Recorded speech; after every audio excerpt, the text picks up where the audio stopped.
Hello everyone, welcome to Tony Talks. I hope you all are doing well, and so let's get right into today's video.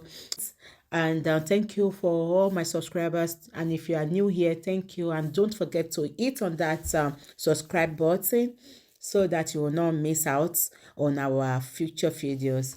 Thank you, and please no derogatory comments. Thank you. Till I'll see you in my next video. Stay safe, stay blessed. I love you. Bye. Kò ṣe last week lórí Bukky yìí ń pariwo pé kó jẹ́ kán lọ sí ọmọ òkú ọmọ ń jẹrà ọ̀rọ̀ property dẹ̀ ló wá ń sọ lẹ́ni ó sad tí Muhbad bá tó ayé ẹ̀ wá ṣe ń gbọ́ àyàn rẹ̀ now ẹ máa gbọ́ I always told him to take care of his dad as well ṣẹ́rí ó lóun máa ń sọ fún pé kó tọ́jú bàbá ẹ̀ ọmọ tí ò fẹ́ rí ẹ tẹ́lẹ̀ tó sọ pé Wùnmí ò fẹ́ rí ẹ pé Wùnmí àti bàbá close ìwọ ló tún wá ń pàṣẹ ń sìn ṣe ti rí pé kankan ṣẹlẹ̀ bẹ́ẹ̀ oògùn tọ́jọ́ ṣe sí Muhbad tán kẹ́yìn ẹ̀ sí bàbá ẹ̀ òun ló ń ṣiṣẹ́ ń bíbà ó jẹ́ ká máa gbọ́ lọ. I asked him to buy a vehicle for his dad. Èmi náà ti sọ Muhbad tara bàbá ẹ̀ ṣe Ọlọ́run bàbá tó jìṣẹ́ jìyà fún ẹ ìyá tí ò sí ń bẹ̀ ìyá tí ò sí ń bẹ̀ tó yẹ pé bàbá yìí ló ń tọrọ jẹ kẹlẹ lọ school kẹlẹ jẹyàn Muhbad tí bàbá yìí náà bá ti jẹ kẹ ṣán lọ bí ìyá ṣe jẹ kẹ ṣán lọ ó lè má di celebrity lady Muhbad ìyá yẹn tó ti lọ tí ò mọ bẹ ṣe ń jẹ for 15 good years because 10 years àná sí mọ́mí Muhbad wò ṣe fún ìyá ẹ̀ ní 15 years ni bàbá ní 15 years ni ìyá yẹn sì ló wá sọ fún ẹ pé kó tọ́jú bàbá ẹ̀ ayé ò ní kẹ̀yìn ọmọ yín síra yín lórúkọ Jésù ẹ jẹ́ ká máa kà lọ ìyá tí ò síbẹ̀ tí ò mọ bí bàbá yẹn ṣe jìyà lórí ẹ̀ ìyá yẹn ló wá sọ fún ẹ pé tọ́jú bàbá ẹ̀ Muhbad Ọlọ́run á tẹ̀ sáfẹ́fẹ́ rere ìwọ náà ò ṣe dáadáa ẹ jẹ́ ká máa sọ lọ. I asked him to buy a vehicle for his dad irọ́ ni ìyá Muhbad pàǹgbẹ̀ yẹn mọ́tò tó fẹ́ rà fún bàbá Muhbad wọ́n fún condition ni ìgbà tí Muhbad gbalé fún bàbá Muhbad ìyá Muhbad wá sọ pé ilé yìí ti tóbi jù òun ò lè dá máa sùn bẹ̀ ó yìí fẹ́ máa dóko bàbá Muhbad ó wá ní kí ìyá Muhbad lọ sọ fún bàbá ẹ̀ pé condition kan làwọn máa fi ra mọ́tò fo ó gbọ́dọ̀ wá máa jẹṣẹ́ ìyá Muhbad kúndùn oko bí Wùnmí náà ṣe kúndùn oko lòun náà ṣe kúndùn oko nǹkan tọ́wọ́ wọn ṣe wọ̀ nìyẹn ṣẹgbọ́ ó lóun ṣẹ́rí pé kò jẹ́wọ́ mẹ́ẹ̀ ó lóun sọ fún Muhbad kó ra mọ́tò fún bàbá ẹ̀ condition lẹ́gbẹ́ bàbá yẹn ìgbà tẹ́ẹ̀dẹ̀ máa ra mọ́tò fún bàbá yẹn náà àjàgbé ìjò lẹ́lọ́ra fún pọ́ńsì lẹ́lọ́ra fún bàbá yẹn tẹ́sọ pé ra mọ́tò fún báyìí ni bàbá máa ṣe fọwọ́ di mọ́tò mu ọwọ́ kan la máa fi wà ọwọ́ kan la máa fi dì mú àjàgbé ìjò lẹ́ra fún bàbá yẹn tẹ́sọ pé ra mọ́tò fún wọn ò dẹ̀ ra mọ́tò fún náà because for a long time bàbá yẹn ò lọ sùn kò lọ báyà Muhbad sùn bàbá yẹn wá ń sọ́fà bàbá dẹ̀ lọ yẹbẹ̀ wò lẹ́ẹ̀kan lọ́ fi wá ra àjàgbé ìjò yẹn fún but ìyá yóò sọ bẹ́ẹ̀ ó lòun sọ fún Muhbad tó yẹ pé ẹ sọ fún kó fún bàbá ẹ̀ condition ní kó tó lè ra mọ́tò fún condition ẹ̀ pọ̀n ẹ ti gẹ̀tẹ̀ wọ́n gbé ẹ̀ pọ̀n bàbá ní condition ní kó tó lè ra mọ́tò fún ẹ jẹ́ ká máa sọ lọ. He rented a shop for me because he said he could not be spending on his father alone. Ṣẹ́ngbọ́, ó ní Muhbad ṣe rí pé ìyá yìí ń parọ́. Ìwọ tó sọ pé wọ́n ló sọ fún Muhbad kó ra mọ́tò fún bàbá ẹ̀. Ó tún wá ń sọ sí pé Muhbad rẹ́ǹtì ṣọ́ọ̀bù fún ẹ because ó sọ pé òun fẹ́ máa náwó fún bàbá òun nìkan. Ìyá Muhbad, your words are not, it's not corresponding. Ìyá Muhbad, your words are not aligning. Ó sọ pé wọ́n ló sọ fún kó ra mọ́tò fún bàbá ẹ̀, ìwọ ló sọ fún kó tó dáwó fún bàbá ẹ̀. Ṣùgbọ́n ó tún wá ń sọ pé gbà tó gba ṣọ́ọ̀bù fún ẹ. Ṣé ń gbọ́? Ó ló gba ṣọ́ọ̀bù fún ẹ torí pé owó tó ná kò fẹ́ máa dánáwó fún bàbá ẹ̀. Ẹ jọ̀ọ́ ẹ̀yin tẹ́ ń wò mí show align. Your words are not aligning, ìyá Muhbad. Without doing the same for me. However, he later told me that his dad did not want him to rent the shop for me. Ẹ wo gbogbo tó ń pa. Ó ní bàbá yẹn sọ pé kó má rent shop fún ìyá ẹ̀. bàbá tẹ́tí pàtì ìkanra yẹn ló mú bàbá sọ níjọ́ tó ń sin Mohbad tó lọ interview ẹ̀ pé kò ṣe nǹkan kan fún mi. And I'm telling you from the place of truth now, bàbá yẹn ò parọ́. Mohbad ò ṣe nǹkan kan fún bàbá yẹn mọ́ gbà tó yá. Wọ́n kẹ̀yìn bàbá yẹn sí. Kò ràn bàbá yẹn lọ́wọ́. Débi pé àwọn ìyàwó, kò ṣe ìyàwó tó fọ́gi mọ́ lórí o, ìyàwó mi tí bàbá fẹ́ tó tọ́jú wọn, tí Mohbad dé mọ̀. Àwọn ọmọ ìyàwó yẹn ò lọ sí school, wọn ò rówó school san. Mohbad dé rán àwọn ọmọ neighbor lọ sí school. Wọn ò tètè mọ̀ gan pé rán àwọn ọmọ neighbor yẹn lọ sí school. Wọ́n nígbà tí Mohbad kú, lóbìnrin yẹn sunkún tó sọ pé ta ló máa kù fáwọn, ipe Mohbad ló sanwó school àwọn ọmọ ẹ̀ mẹ́ta.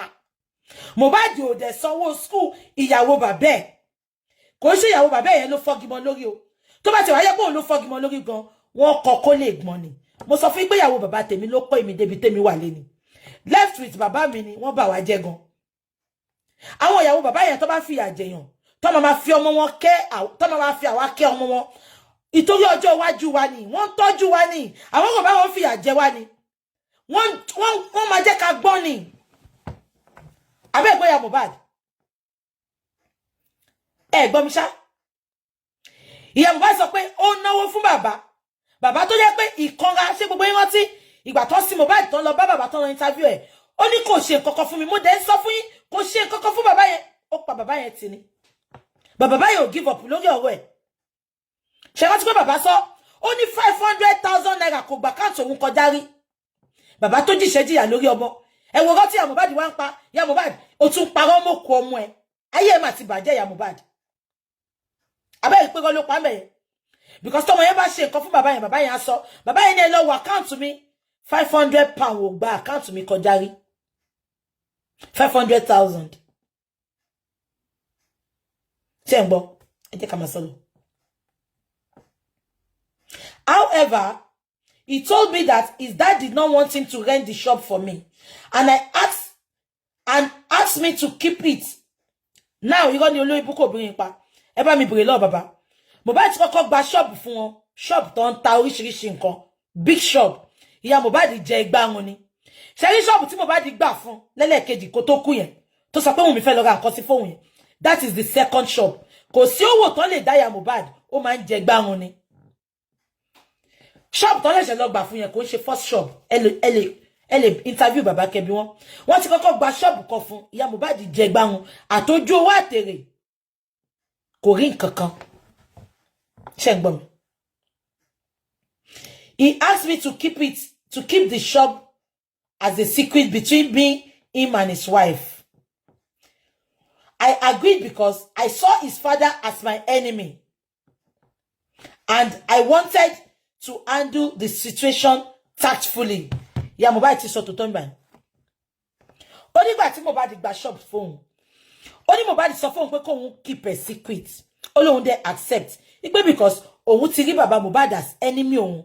Ipe òun dẹ̀ wá láti mú ọ̀rọ̀ pé bàbá Mohbad jẹ́ ọ̀tá òun yẹn. Òun gbọ́dọ̀ mú gidigidi gan. Ìyẹn ló ṣe lọ ṣe oògùn tó fi kọ ẹ̀yìn ọmọ yẹn sí bàbá ẹ̀. Tí ọmọ yẹn kúkú wá 8 bàbá ẹ̀. Ṣé ń gbọ́ mi? I used to go and check up on Mohbad in Aboru, Ipaja, Lagos. Ṣé ń gbọ́? Where they live with their father. Ó lóun máa lọ́wọ́ wọn. Tó bá lọ́wọ́, ṣe bàbá máa sọ pé wá. Bàbá ní kò wá rí. Ó ní school wọn gan kò mọ school tó ń lọ. Ìyá Mohbad tó bá lọ Mohbad á sọ pé òun rí ẹ. 10 years I no see mommy. 10 years I no see mommy. Where they lived with their father before they relocated to Ikorodu, I had a cordial relationship with my son. I used to buy things for him. After Mohbad bought the car for Joseph, he still collected over ₦1 million from him. He kept asking Mohbad for money. Ìyá Mohbad ṣó ṣeré ni. Ó ní bàbá Mohbad ń béèrè owó lọ́wọ́ ọmọ ẹ̀. Ẹ̀tọ́ ẹ̀ ni. Ọmọ ẹ̀ ni. Gbogbo wa la gbàdúrà ká jẹ wọn mọ́.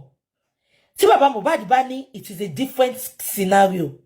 But bàbá Mohbad ò ní, ó dẹ̀ ń béèrè lọ́wọ́ ọmọ ẹ̀. Ẹ̀tọ́ ẹ̀ ni. Ṣó lórí burúkú ẹ̀ ti gbàgbé pé Wùnmí àti ìyá ẹ̀ wọ́n ti jẹ ọmọ yẹn run. Nǹkan tó mú Naira Marley tó pé bàbá pé ọmọ yín dàgbà tó ìkó ní account. Inú account ìyá ìyàwó ẹ̀ àtàbúrò ìyá ìyàwó ẹ̀ là ń sanwó sí. Ìyá Mohbad ọmọ wá fún bàbá ẹ̀ ní 1 million. Ó sọ pé ó ń gbowó jù lọ́wọ́ ọmọ ẹ̀. Tí bàbá yìí ò bá tọ́jú ọmọ ẹ̀, báwo lọmọ yẹn ṣe máa di celebrity tó lórí burúkú yìí máa gbowó lọ́wọ́ ẹ̀. Ìwọ lórí burúkú ìyá ẹ̀. Ṣùgbọ́n Wùnmí àti ìyá ẹ̀ wá okay láti jẹ Mohbad run. Ẹ jẹ́ kí n máa sọ lọ. Yeah. There was a time you made a comment that Joseph is actually not Mohbad's dad. Is that true? Joseph scattered all my children. He did not want them together at all. Baba scatter àwọn ọmọ ẹ̀, báwo ló ṣe possible? Ìgbà tí Mohbad kúrò nílé, bàbá obìnrin yẹn àtàdúrà, bàbá ló ń look after wọn ní Kòròdú. Ẹ ti gbàgbé ni. So bàbá tó fẹ́ scatter àwọn ọmọ, á dẹ̀ kó àwọn ọmọ yẹn pọ̀, á máa tọ́jú wọn ní Kòròdú. Ẹ jọ̀ọ́ ṣó possible, ẹ sọ fún mi. Ẹ gbà bí kẹ́ra mi kalẹ̀, ṣé ọ̀rọ̀ tó ń sọ yìí possible? Ìyá Mohbad sọ pé bàbá scatter àwọn ọmọ. Bàbá yìí máa ń kó àwọn ọmọ yẹn kiri ni. Ó nígbà táwọn ò rí lé gbé mọ́, òun tún kó àwọn ọmọ yẹn lọ sí ilé ẹ̀gbọ́n àwọn kó máa gbé bẹ̀ tí bàbá lọ ń fẹ́ǹdì fún wọn. Ẹ wo ọgọ́ tí ìyá yìí ń pa. Ẹ jẹ́ ká máa sọ lọ. He was actually the one I had Mohbad for. Ó ti jẹ́wọ́.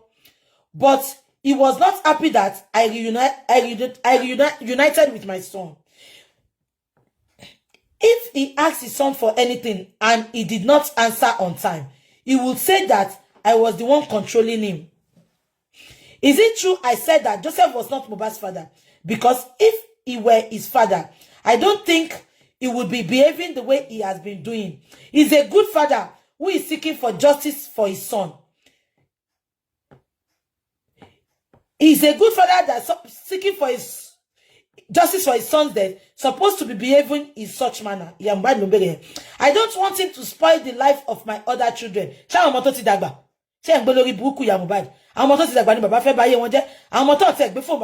Blessing pe bàbá ẹ̀, kò sí èbú tí ò bú bàbá yẹn. Mi fẹ́ play voice note yẹn. Kò sí èbú tí blessing tí ò wojú bàbá ẹ̀ rí. As a matter of fact, gbogbo ìgbà tí Mohbad ń fẹjọ́ Wùnmí bí Wùnmí ṣe bí ọmọ àlè, bó ṣe gbogbo ẹ̀. Gbogbo ìgbà tí Mohbad máa ń rojọ́, gbogbo nǹkan tójú òun rí lọ́wọ́ Wùnmí. Bó ṣe ń sọ fún bàbá ló ṣe ń sọ fún Blessing. Blessing kan ló kọ́kọ́ bá bàbá kọ lẹ́tà kan ńgbà kan. Tó fẹ́ fi fẹjọ́ àwọn tó fìyà jẹ Mohbad sùn, tí Mohbad wá ní kó má kọ. Blessing gangan ló kọ lẹ́tà yẹn. Blessing yẹn wá pé bàbá ẹ̀ sí wá ń ṣépè fún.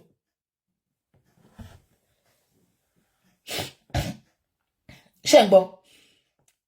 I don't want him to spoil the life of my children.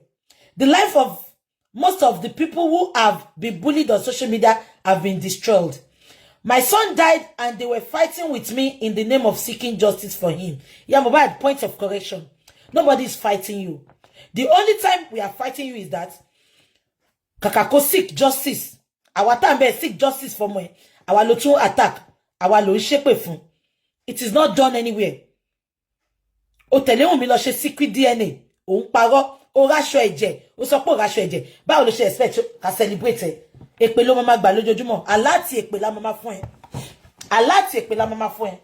Because o hùwà abiyamọ, ìyá Mohbad. O hùwà abiyamọ. O fẹ́ ṣe pepper soup. Ṣé ń gbọ́ mi? Because kò hùwà abiyamọ. Yes. So nǹkan tá ṣe ń bẹ ẹja ní ẹbẹ Mohbad. Ìyá Mohbad, nobody hates you. Ṣé ń gbọ́? Now,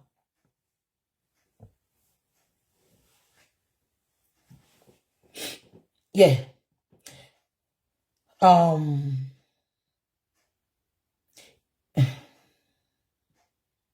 Okay, they ruined everything and still wrongfully accused the people who stood by us.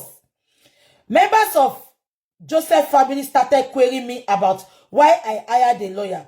I told them that I did not know anything about hiring a lawyer. I asked if it was possible for Mohbad's wife to hire a lawyer for a father-in-law. That is a lie. It was Mohbad's father who scattered the case. He went to see Femi Falana with another lawyer. Meanwhile, when Femi Falana asked Mohbad's father to explain what killed Mohbad, he stated that Naira Marley disciplined his child. Did you know the friends Mohbad kept before his death? I followed my son to some shows. Yeah, Mohbad no tell the Mohbad lost show. I followed my son to some shows, so I knew some of his friends. Naira Marley and his managers. But I was always praying for him to be safe because he had become very scared of traveling because of Naira Marley. He said that if he traveled, something could happen to him. Ọmọ ò sòótọ́ nǹkan tó ṣe fún Naira Marley. Muhbad ò sòótọ́ fún ẹni. Kò ṣe torí orin. Muhbad ò sòótọ́ nǹkan tó ń ṣẹlẹ̀ fún ìyá Muhbad. Ó ti jẹ gbì. He was sleeping in different places because he could not stay in one place out of fear. Sometimes, I would go and look for him. He even stopped going to his house. He only went there once in a while. I went there once to take him away, and I took him to church. When he was sick, I followed his father to church so we could pray for our son's safety. But Joseph did not like to see me around my son at all because people forced me to go and fight Joseph, but I was trying to be patient. Muhbad actually confided in me and told me he wanted to change his manager. He told me that one day, Naira Marley called him in the middle of the night, and when he got there, he brought out something at that moment. Muhbad was scared and he ran to the bathroom from where he called me. I then called my pastor, who asked me to pray. Problems started when Muhbad wanted to change his manager. What were the steps you took as a mother to caution and advise him? I wanted to blow it open to the public so that people would know what he was going through. But his father was among those who stopped me from making the case known to the public. We actually had a 3-day video for Muhbad. After his death, his songs were widely streamed. As Mania Music reached out to you as regards the payment of his royalties, I don't know anything about royalties. Naira Marley asked him to attend shows, but he was scared. He called me and begged him that the shows was from Sam Larry. Nobody has talked to me about royalties. What is your stance on the clamor of Muhbad's dad to have a DNA test conducted for Liam? Am I boy by? Muhbad was advised to do the DNA for the son before he died. Ibi tí mo fẹ́ ama mola today. Ẹgbọ́n kan tí Muhbad sọ. Muhbad was advised to do the DNA for his son before he died. Who advised Muhbad to do the DNA for his son? Why Tofi advised Muhbad to do DNA? Definitely, Muhbad didn't question paternity Liam Kotoku. Because tí ó bá jẹ́ bẹ́ẹ̀ ni, ìyá Muhbad ò ní sọ pé wọ́n ti sọ fún Muhbad pé kó ṣe DNA fọ́mọ yẹn kó tó kú. Ṣé ń gbọ́ mi ṣá? Ìyá Muhbad sọ pé Muhbad was asked. Ẹ jẹ́ kí n tún kà fún yín. Ẹ bá mi power tap tí bẹ́ẹ̀ yẹn bá yé yín. Ẹ bá mi power tap. Ìyá Muhbad sọ pé Muhbad was advised. Who advised Muhbad to do DNA for the son before he died? So Muhbad ti ń doubt to paternity ọmọ ẹ̀ gan kó tó kú. Wọ́n kàn fi ṣe òkú òru ni. Ìyá Muhbad ló sọ eléyìí o, àwa kọ́ la sọ. Ó ní Muhbad was advised to do DNA for his son before he died. Who advised Muhbad? So Muhbad gangan mọ̀ ẹ́ pé òun ṣe pé mo ti sọ ti pé Muhbad gangan mọ̀ ẹ́ pé òun kọ́ lòun ni ọmọ yẹn kó tó kú. Ẹ jẹ́ ká máa gbọ́ lọ. It was his father Joseph that prevented the test from being done. Ó ní bàbá ló sọ pé kó má ṣe test yẹn. Irọ́ ni ìyá Muhbad fi yẹn pa. Because tí bàbá bá sọ pé kó má ṣe DNA ńgbà yẹn, ó ṣe wá jẹ́ pé bàbá ló ń pariwo sí pé kó ṣe DNA. Are you getting what I'm getting? Are you feeling what I'm feeling? Ìyá sọ pé yóò kọ́ advice Muhbad kó lọ ṣe DNA. Ó ní bàbá sọ pé kó má ṣe DNA yẹn. Ó ṣe wá jẹ́ pé the same bàbá ń sìn ló wá clamor fún DNA. Ṣé tí pé ìyá Muhbad ọ̀rẹ́ ò jọra wọn bẹ̀ yẹn. Ẹ jẹ́ ká máa gbọ́ lọ. The child is not a bastard. He's not a bastard, but Muhbad doubted his paternity. That was why somebody advised Muhbad to do the DNA. Obìnrin onídòkúdò tó ń lá lẹ́pọ̀n kiri Lẹ́kì Don't lálẹ́ pọ̀ kiri. Any little fight. Àti lọ hotel. Ó lọ gba top up lọ́wọ́ ọba Lekki. Any little fight. Àti lọ hotel. Are you getting what I'm getting? Because tí ó bá jẹ́ bẹ́ẹ̀ ni.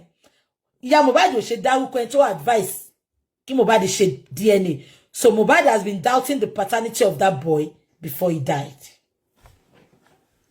Ẹ jẹ́ ká máa gbọ́ lọ. This child is not a bastard. He is Mohbad's son. I don't know why Joseph is going on about a DNA test. Yeah, Mohbad, DNA test is not a death sentence. Let me explain it deeper to you. DNA test is not a death sentence. Yeah, Mohbad. DNA test is not a life-threatening test. It's just to be sure. Because Baba ti sọ pé àwọn ní ọ̀rọ̀ nílé àwọn. Wọ́n ní tọ́mọ bá dàgbà tí ò bá ń ṣọmọ Mohbad, ẹkún ọ̀la ló jẹ́ nídìílé yẹn.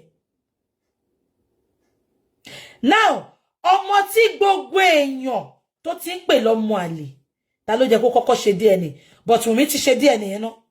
Mo dẹ̀ tún sọ fún yín with my full chest pẹ̀lú ojú mi ń ta pé gbogbo nǹkan tó ṣe secretly, negativity ló bá dé 100%. Mohbad ò tiẹ̀ top up.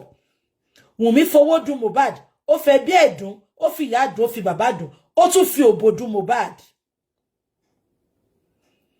Ìtòlẹ̀ lẹ ṣe máa rí Mohbad tó bá wà pẹ̀lú obìnrin, ó máa ká mọ́ wọn. Because he's not feeling any love at all. The relationship was very, very toxic. Very, very toxic relationship. Any little thing, ìjà ti bẹ̀rẹ̀, Wùnmí ti bọ́ṣọ, ó ti pàgò mọ́lẹ̀. Kò ní dá fún ìyá ẹ̀, kò ní dá fún bàbá ẹ̀, a máa para wa síbílẹ̀ ni. Òun ló mú náà tó ṣe lọ́ọ̀kì aṣọ, ọkọ tó ti lọ ṣiṣẹ́ látàárọ̀ tó ti lọ kọrin. Ìtòrò sọ pé kò gbọ́mọ lọ fọ́lọ́mọ, ó wá lọ́ọ̀kì aṣọ ọmọ lọ́rùn.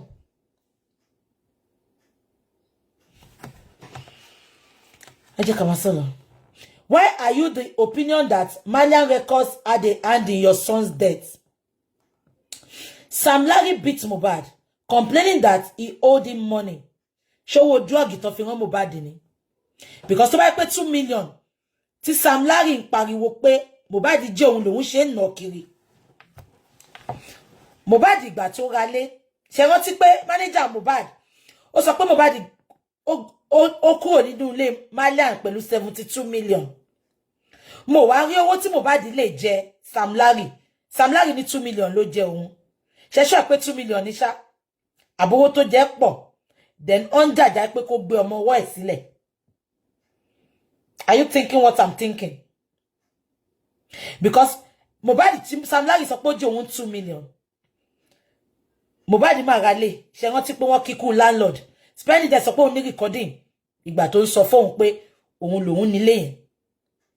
Mohbad máa fún Bella Shmurda ní 2 million ní ọjọ́ birthday ẹ̀. Kò dẹ̀ rí 2 million sọ fún Sam Larry. Ọ̀rẹ́ ẹ̀kan tó tún wá tó ní kó fóun ní nǹkan, Mohbad fún ní 1 million. Kò dẹ̀ rí 2 million sọ fún Sam Larry. Sam Larry, are you thinking what I'm thinking? So definitely tí Mohbad bá gbé owó Sam Larry lọ, owó drug tó fi wọ́n ni. Wọ́n dẹ̀ tún nà ìtorí ọmọ wọn wà lọ́wọ́ ẹ̀. Am I communicating? Ẹ jẹ́ ká máa kà lọ. Naira Marley beat him up one time and he ended up in the hospital. Evidence.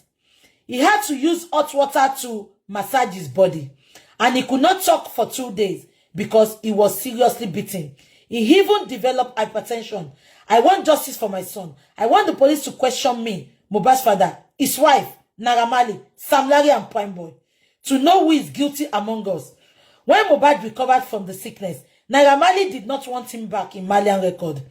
He said he was spoiling their name, and Mohbad also did not want to go back. I went with the father to plead with Naira. That was the first time I went to the house. It was Joseph that was always going there.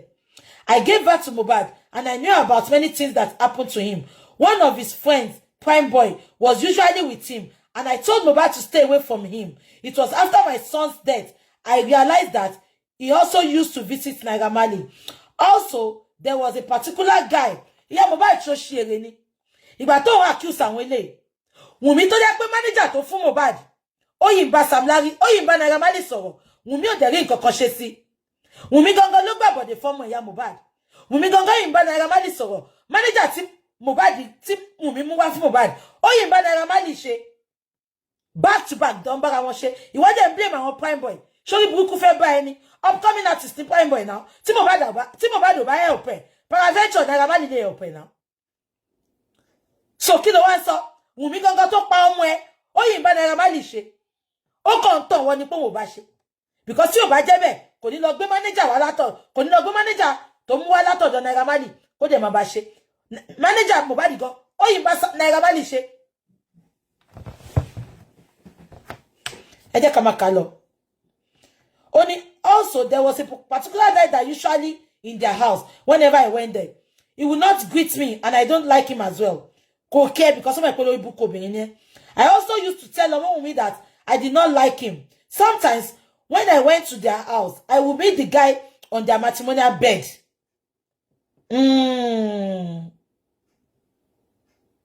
Ìyá Muhbad sọ pé ọmọ boy tó wà nílé Muhbad tó wò like yẹn. Only tóun bá lọ sílé Muhbad. Ẹ jẹ́ kí n kà fún yín. Only sometimes when I went to their house, I would meet the guy on their matrimonial bed. I asked Wumi why he was resting on their bed, and she said he was Muhbad's manager.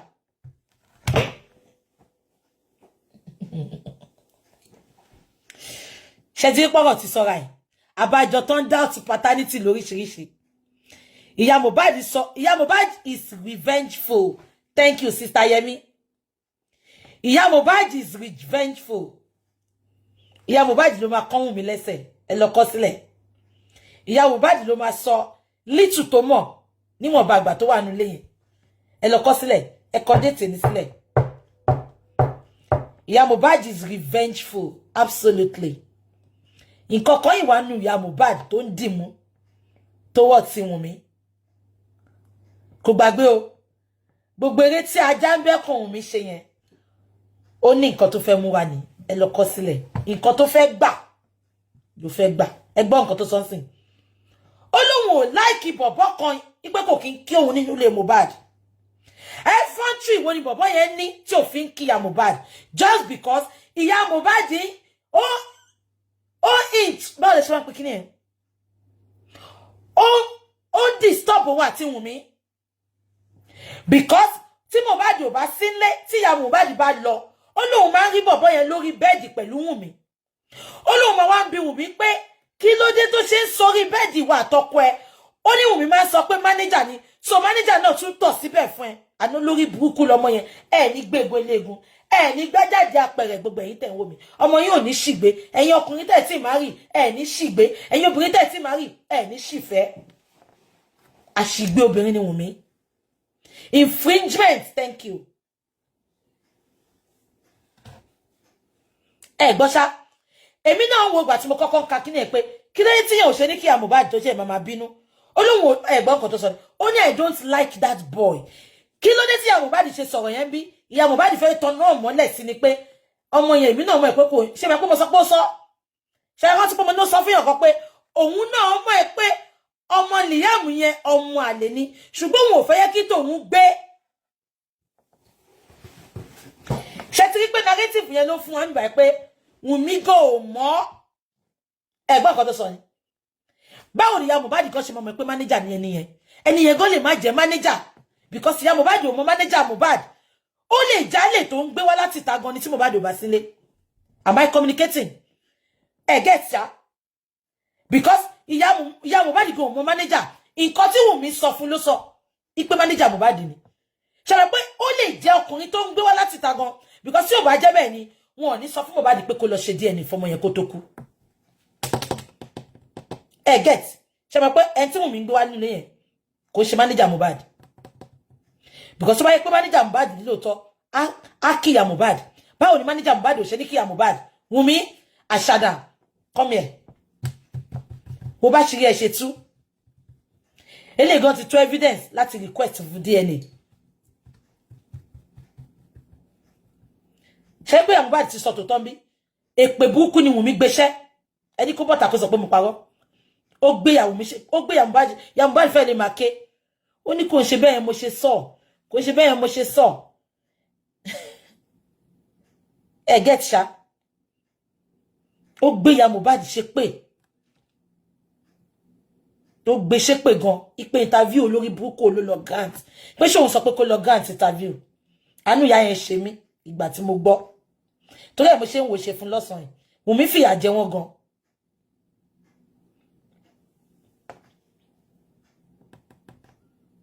Ẹtíkẹ́ẹ̀tì kan tó ṣẹlẹ̀ mẹ́rin ṣá ìyá Mohbad ní òun máa ń lọ síbẹ̀ pé ọmọkùnrin kan tún wà ṣe pé ìyá Mohbad mọ́ fẹ́ tó àṣírí bẹ́ẹ̀ ni gẹ́ẹ̀tì nǹkan tó ṣẹlẹ̀ mẹ́rin ó mọ̀ fẹ́ tó àṣírí ni ó jẹ́ kó tí ó bá fẹ́ sọ̀rọ̀ yẹn mọ́rọ̀ ó lè má sọ mọ́rọ̀ but ó fẹ́ establish nǹkan fún wa pé oríṣiríṣi ọkùnrin ni Wùmí máa ń gbé wá sílé wa bá sùn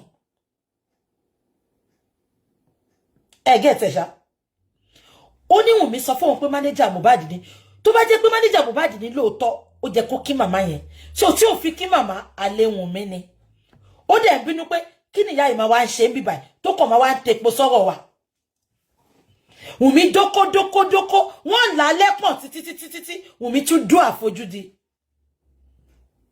Wùmí Ọlọ́run á bí ẹ́ ó wá mú gbogbo family kan ó wá kó wọn sínú ìgò ó wá ń ṣe wọn bó ṣe wọ́n ẹ́ ó tún wá ṣe tán ó tún wá pa ọmọ yẹn ó wá fi ṣe kàkà kíkún má jẹ sìsé tí n bá jèrè àwọn bàbá ẹ̀ náà ò ní jèrè ẹ̀ ó wá pa ó wá ń gbé ọmọ àlè tẹ̀tì torí ẹ̀ pa Mohbad àtogún ẹ̀ ó wá ń protect ẹ̀ ń sìn ó ní ó fẹ́ gbé lọ fún bàbá ẹ̀ Wùmí kò ní bá ẹ kalẹ̀ ọmọ yẹn ò ní bẹ́ẹ̀ kalẹ̀ ṣé o mọ̀ pé ó ti sọ pé torí ẹ̀ lè ṣe pa Mohbad oníkú tó jẹ́ kí Liam kú ni Mohbad kú ṣó lórí ló fẹ́ pa Liam ni ṣó lórí ló fẹ́ pa Liam àbí báwo ló ṣe jẹ́ pé kú tó jẹ́ kí Liam kú ni Mohbad kú kò sígbà tí má kú òní kú Wùmí tàbá rí pásítọ̀ tó ń ṣiṣẹ́ fún ẹ olóògùn tó ń ṣiṣẹ́ fún ẹ yẹ̀míwò tó ń ṣiṣẹ́ fún ẹ kò sígbà tí má kú òní kú. He who killed by the sword will die by the sword eventually. Bẹ́ ṣe gbé àwọn òbí Mohbad lẹ́yìn ọkọ bó ṣe máa gbé wọn náà lẹ́yìn ọkọ nìyẹn àfi tọ́lọ́run bá ti sọ pé òun ti wà lẹ́yìn àṣebi.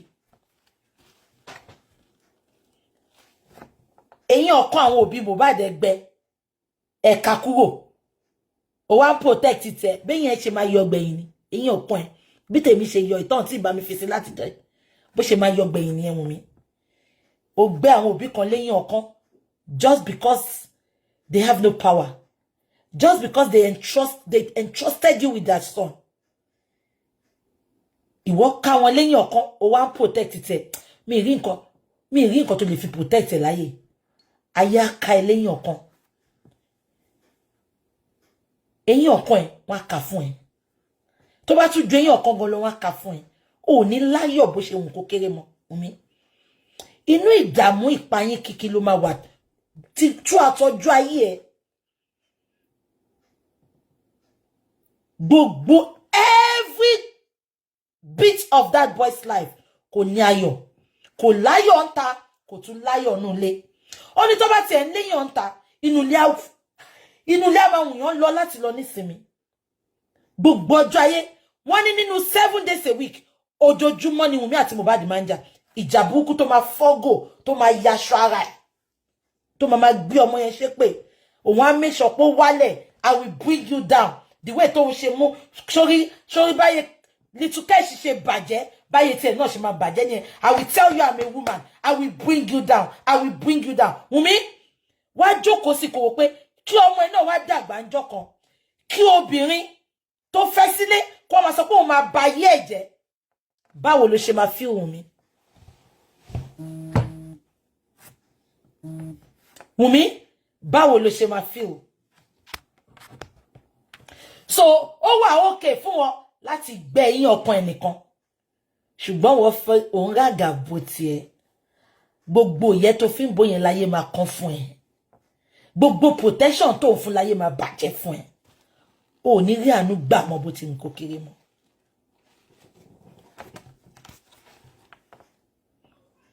Ẹ jẹ́ ká máa kà lọ. Whenever I went there, the boy will not greet me, and I don't like him as well. Ya Mohbad mo trash him. I also used to tell me that I did not like him. Sometimes when I went there, when I went to their house, I will meet the guy on their matrimonial bed. I asked Wumi why he was resting on their bed, and she said he was Mohbad's manager. Mo le fi gbogbo nǹkan bet ayé mi. Baba yon she manager Mohbad. Àwọn ẹlẹ́pọ̀ Wumi ni. I wondered why he told him that the guy would disclose whatever happened in Mohbad's house to Naira Marley. Because whenever he left their place, he would go straight to Marley's house. How can I be happy over the death of my son? I went to church on Sunday for Thanksgiving, and he died on Tuesday. Yeah, Mohbad is incorrect, Arensi. Some people have claimed that your son appeared to them in dreams. Have you seen him in your dream since he died? I see my son every day in my dreams. He always comes to see me. I believe I will surely get justice. And me, yeah, Mohbad, I'm about justice. But not the way his father is going. Yeah, Mohbad, don't worry. You cannot dictate how we are going to get justice. We are just going to get justice. Okay, yeah, Mohbad. Any bullet, taban pass sensing, you wash a farada. Gbogbo aná la ń gba bullet. Èmi náà ń gba bullet. Ọ̀rọ̀ justice náà ni, yeah, Mohbad. Don't complain. We will get there.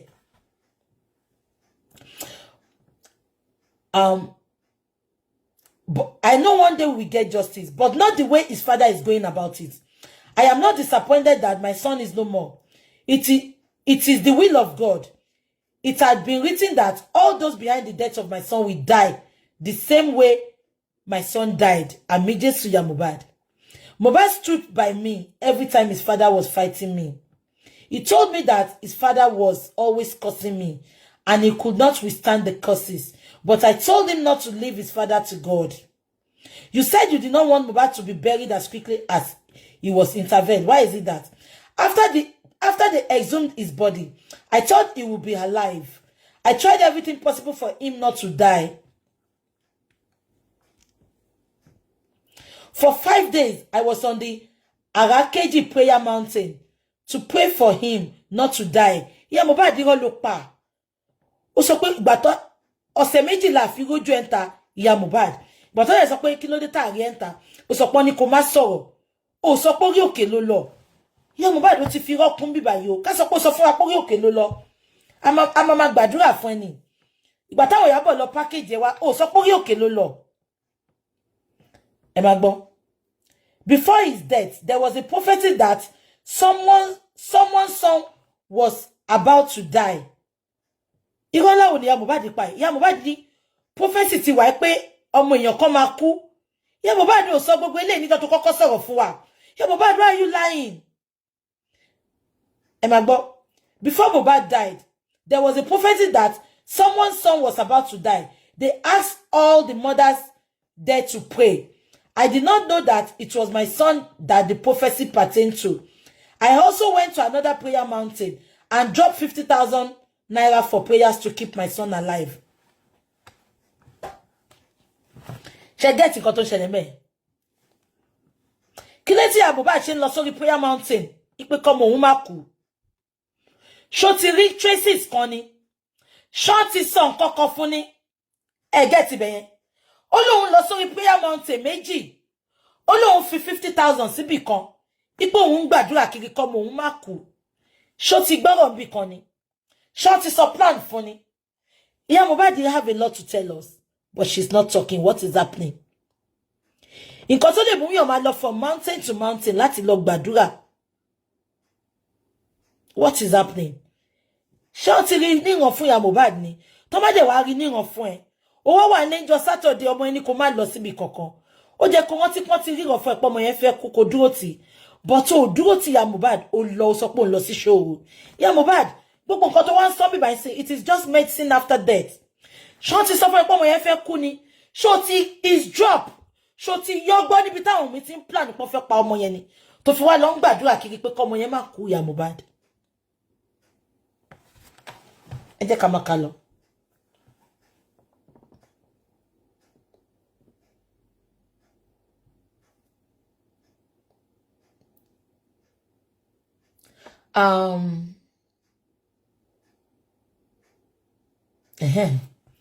Only I dropped 50,000 for prayers to keep my son alive. Before he died, he had promised me a lot of things. with the kind of glory my son died. I believe that my suffering was over. Joseph is responsible for scattering the family. I tried to take Muhbad from him so that I could give him proper care, but I couldn't. I did not know my child would die that way. Even after his death, even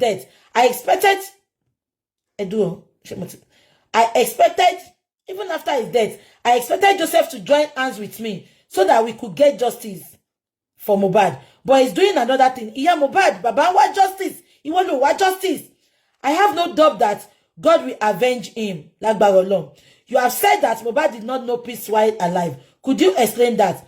Muhbad did not know peace throughout his lifetime. He was always going from one problem to another in the hands of Naira Marley and Sam Larry.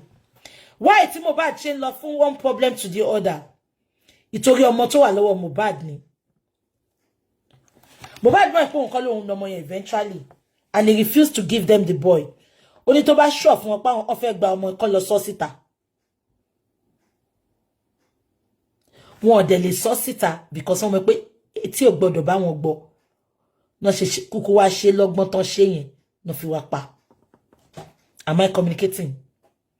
Because ẹ̀gbọ́n kan tí ìyá yìí sọ. Only Muhbad did not know peace throughout his lifetime. He was always going from one problem to another in the hands of Naira Marley and Sam Larry. His manager was Naira Marley's brother, and I did not like him. Every time I went there, I always told Muhbad to stay away from him. Yet, he was always sleeping on Muhbad's bed. Am I here to tell you, by? Ṣé Wunmi ń dó àbúrò Naira Marley ni?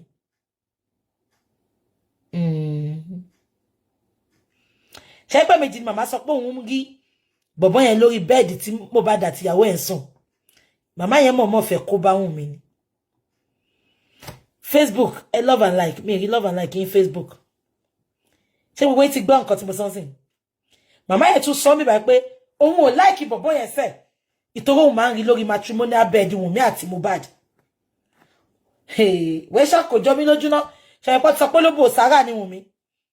Olóbò jomi jòkè. Olóbò souvenir. Olóbò buy one get one free. Ẹ jẹ́ ká máa gbọ́ lọ. Every time I went there, I always told Muhbad to stay away from him. Yet, he was sleeping on Muhbad's bed. So, Mama yẹn gan sọ fún Muhbad. So definitely, gbogbo ẹ̀yin tẹ́ ń wò mí, nǹkan tó ṣe doubt to paternity nìyẹn.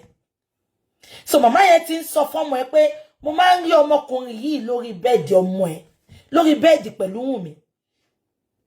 Ṣé ń gbọ́?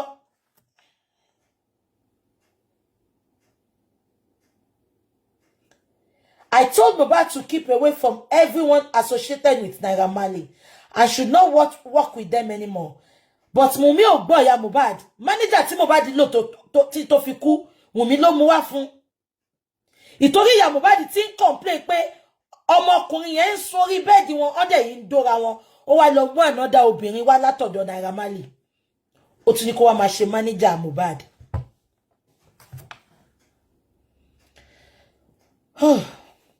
I told Muhbad to keep away from everyone associated with Naira Marley and should not work with them anymore. I had always been involved in my son's life. Every curse that Naira Marley rains on me will return to him. Did you envision that Muhbad will be popular and wealthy? Before I gave birth to Muhbad, his father's elder brother came to visit us and told us that God had revealed to him that he wanted to give us a glorious child. He said that child would be very popular and would lead us out of poverty. He added that the child would be my fighter and defendant. Most people think God has disappointed me because Muhbad died suddenly. But I believe God is not done with me yet. Ami Jesu ya Muhbad. What is your favorite Muhbad song that strongly reminds you of him? I love the song Peace, and I implore everyone to listen to it. My son was a peaceful person who did not like trouble. I know that I'm in the midst of enemies. Hey! I know that I am in the midst of enemies. Ìyá Muhbad gangan mọ̀ pé láàrin ọ̀tá ló wà. Ó mọ̀ pé Wunmi ọ̀tá òun ni. Ṣùgbọ́n ajá ń sábà ẹkùn ń sábà ajá ló ń fira wọn ṣe. Ìyá Muhbad ò like Wunmi o. Ó dẹ̀ ṣì ní ẹ̀san tó fẹ́ gbà lára Wunmi gidi gan. But just because kò fẹ́ yẹ kí tiẹ̀ gbé. Ó sọ náà. Ó lóun mọ̀ pé Liam kọ́ lọ́mọ òun, ọmọ Mohbad kọ́ lọ́mọ yẹn. Ó ní but òun fẹ́ kí tòun gbé. Wọ́n ti sọ pé òun ló máa jèrè jù nínú property yẹn. Wùnmí àti lọ́yà ló sọ fún. Lọ́yà Mohbad. Akíní kíní wo. Ẹ má bínú. Wùnmí àti lọ́yà Mohbad ló sọ fún pé òun ló máa jèrè jù nínú property yẹn. So nǹkan tí mama Mohbad ṣe ń dance to Wùnmí still nìyẹn. Ìyá Mohbad máa avenge o. Ó máa avenge lára Wùnmí ẹ lọ kọ sílẹ̀. Do you believe that justice will eventually, because Ìyá Mohbad is something pé I know that I am in the midst of enemies, but God will prevail. I know Ìyá Mohbad then Shemisha. Do you believe that justice will eventually be served? By the grace of God, yes. Justice for Mohbad is what I want. My son cannot die in vain. It's sad. Koloma fi àtijẹ wá síbi tó le. 3 days ago, I saw him in my dream. He promised that he would fight. Mohbad is gonna fight. People think he has given me everything. People say a lot of things against me. But I believe those doing that, including Joseph, are not well trained for them to be saying such things about him. If they had someone like Mohbad in their families, they wouldn't have been saying such things. If they had not buried him harshly, this whole thing wouldn't have turned out this way. A lot of people have enriched themselves from this, but the justice they are supposed to be fighting for has been left for me and Omowunmi to seek.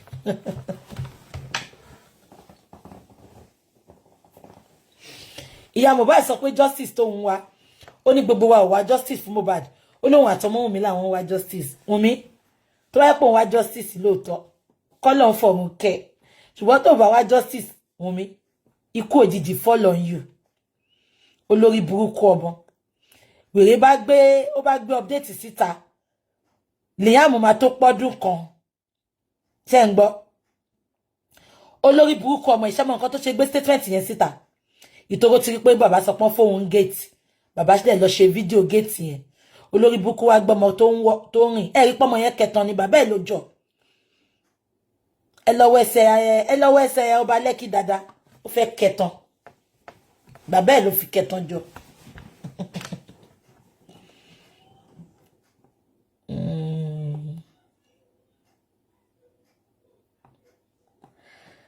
TikTok, wọ́n ti gbé wa kúrò. TikTok, wọ́n ti restrict page yẹn. TikTok, ẹ comment ṣé ẹ rí mi TikTok.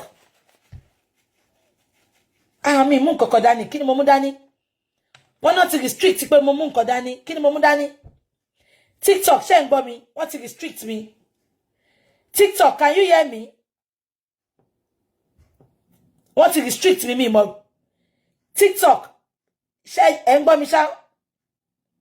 Wọ́n ti restrict mi TikTok, ṣé ń gbọ́ mi? Mi mọ̀ bí ẹ máa gbọ́ mi mọ́, mi mọ̀ nǹkan tí restriction yẹn mean.